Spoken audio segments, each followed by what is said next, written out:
بسم اللہ الرحمن الرحیم۔ السلام علیکم۔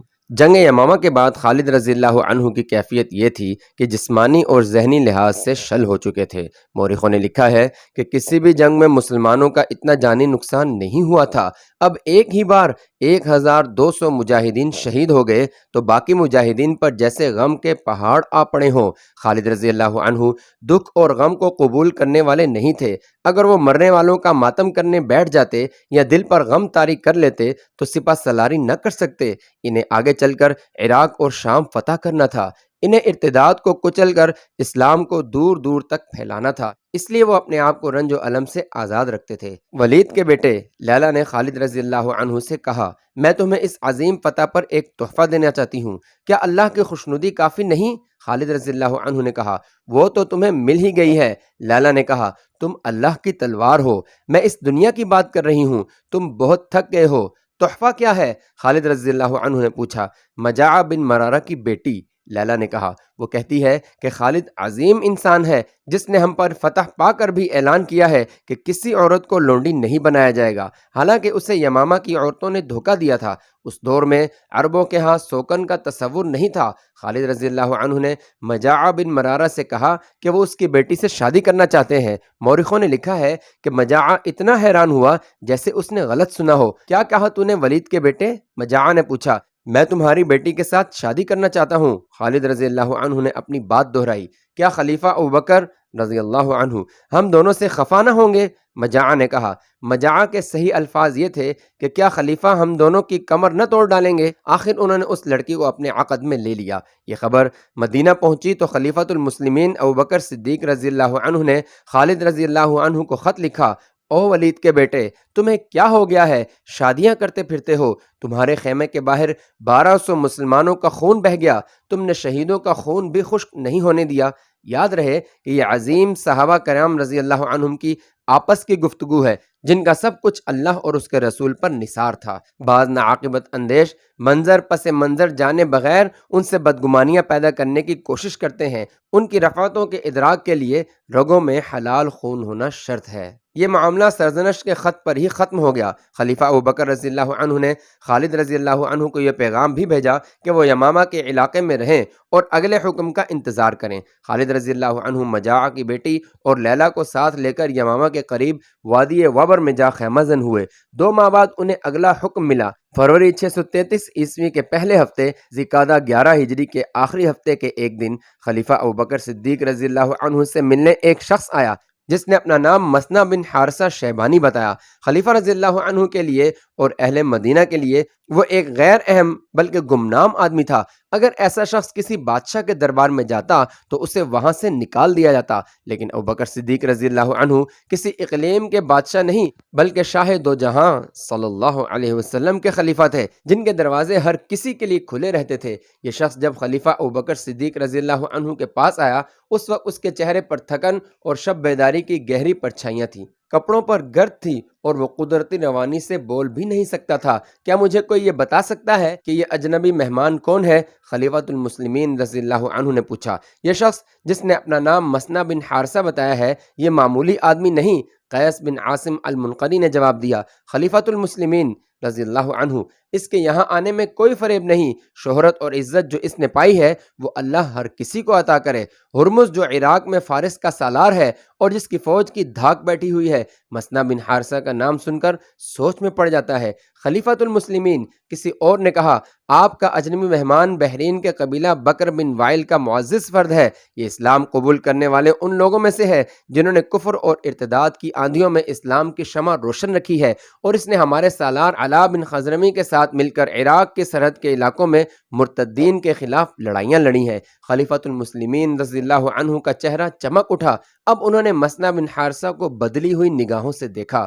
ان کے ذہن میں عربی مسلمانوں کے وہ قبائل آگے جو ایرانیوں کے محکوم تھے۔ یہ عراق کے علاقے میں آباد تھے۔ یہ تھے بنو لخم، تغلب، ایاد، نمر اور بنو شیبان۔ ایک روایت کے مطابق وہ عربی باشندے تھے جنہیں پہلی جنگوں میں ایرانی جنگی قیدی بنا کر لے گئے تھے اور انہیں دجلہ اور فرات کے ڈیلٹا کے دلدلی علاقے میں آباد کر دیا۔ ان قبائل نے ایرانیوں کا غلام ہوتے ہوئے بھی اپنے عقیدوں کو اپنے وطن کے ساتھ وابستہ رکھا۔ عرب میں اسلام کو فروغ ملا تو انہوں نے بھی اسلام قبول کر لیا۔ عراق سے سجاع جیسے چند افراد نے نبوت کے دعوے کیے تو ان محکوم عربوں نے اس ارتداد کے خلاف محاذ بنا لیا۔ ادھر مسلمان ایک ایسی جنگی طاقت بن چکے تھے جن کے سامنے مرتدین اور کفار کے متحدہ لشکر بھی جم نہ سکے۔ میدان جنگ سے ہٹ کر مسلمان جو عقیدہ پیش کرتے تھے وہ دلوں میں اتر جاتا تھا۔ اس طرح سے مسلمان عسکری اور نظریاتی لحاظ سے چھاتے جا رہے تھے، لیکن ابھی وہ آتش پرست ایرانیوں کے خلاف ٹکر لینے کے قابل نہیں ہوئے تھے۔ ایران اس وقت کی بڑی طاقتور بادشاہی تھی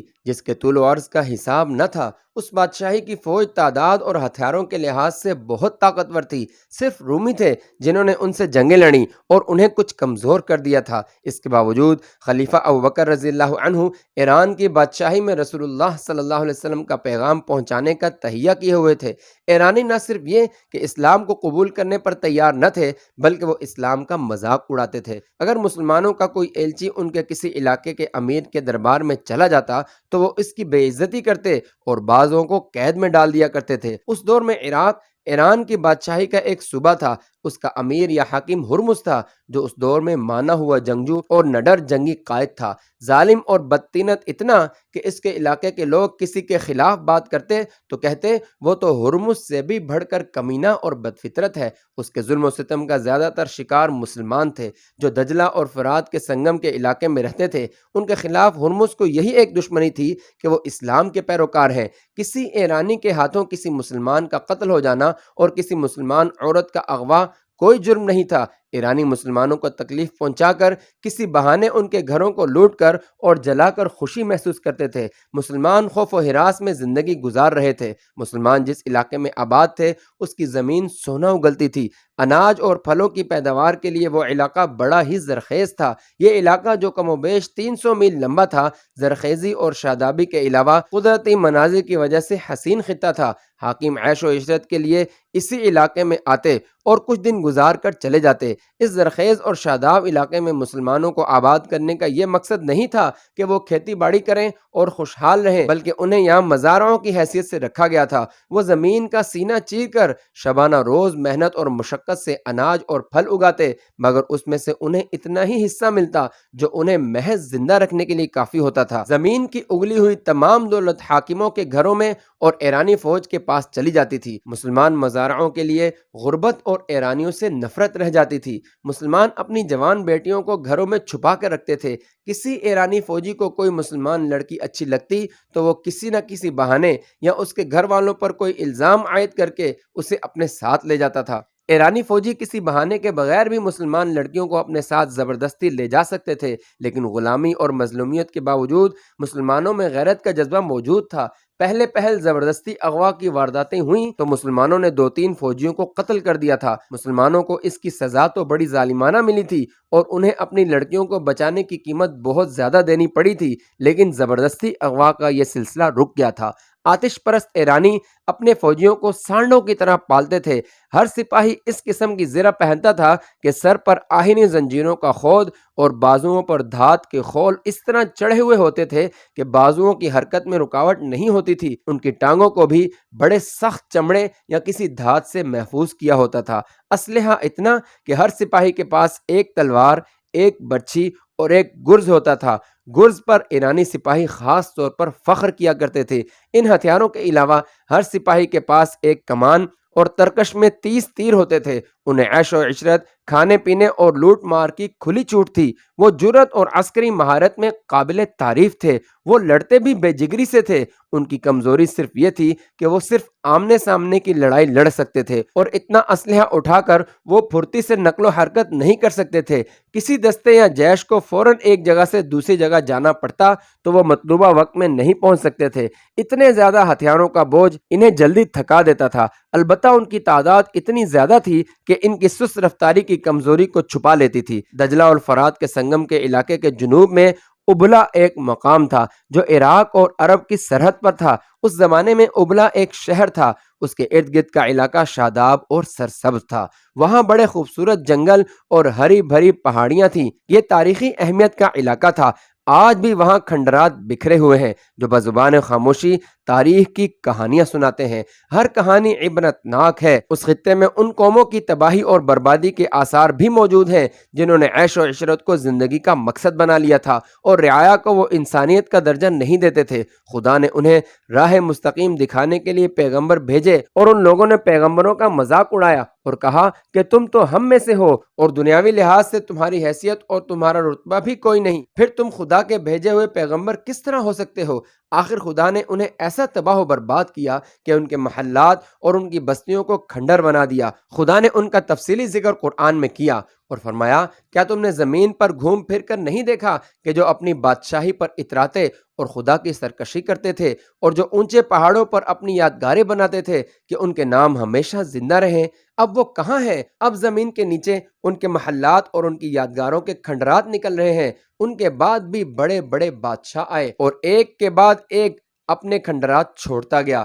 بابل کے کھنڈر بھی آج تک موجود ہیں۔ اس خطے میں اشوری آئے، ساسانی آئے، اور اب جب مدینہ میں حضرت ابوبکر صدیق رضی اللہ عنہ خلیفۃ المسلمین تھے، دجلہ اور فرات کے اس حسین عبرت انگیز خطے میں ایرانیوں کا طوطی بول رہا تھا، اور یہ آتش پرست قوم پہلی قوموں کی طرح یہی سمجھتی رہی کہ اسے تو زوال آ ہی نہیں سکتا۔ وہ محکوموں کے خدا بنے ہوئے تھے۔ زہرا ایک خوبصورت لڑکی تھی جس کی شادی ایک نوجوان خدام بن اسد سے طے تھی، لیکن شمر ایرانی فوج کا ایک کماندار تھا جس کی نظر زہرا بنت سعود پر پڑ گئی تھی۔ اس نے اس لڑکی کے باپ سے کہا تھا کہ وہ اس کی بیٹی کو بڑی آسانی سے گھر سے لے جا سکتا ہے، لیکن ایسا نہیں کرے گا۔ میں تمہاری بیٹی کو مال غنیمت سمجھ کر نہیں لے جاؤں گا، شمر نے کہا تھا۔ اسے 2 گھوڑوں والی اس بھگی پر لے جاؤں گا جس پر دلہے اپنی دلہنوں کو لے جایا کرتے ہیں۔ تم لوگوں کو فخر سے بتایا کرو گے کہ تمہاری بیٹی ایک ایرانی کماندار کی بیوی ہے۔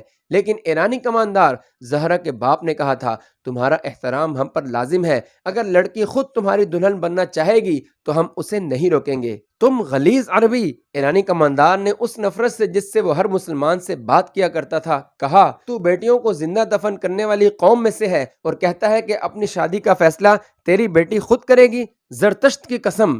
نعوذ باللہ! اگر تیری بیٹی نے اپنا ہاتھ میرے ہاتھ میں نہ دیا تو تجھے اور تیری بیٹی کو ان کوٹھڑیوں میں بند کر دوں گا جن میں کوڑھی بند ہے، بہت تھوڑی مہلت دوں گا بوڑھے۔ اس کے ساتھ اس کے 3 گھڑ سوار سپاہی تھے، انہوں نے بڑی زور کا کہکہا لگایا، مدینہ بہت دور ہے بدبخت بوڑھے۔ ایک سپاہی نے اسے دھکا دے کر کہا تھا، تیرا خلیفۃ المسلمین تیری مدد کو نہیں آئے گا۔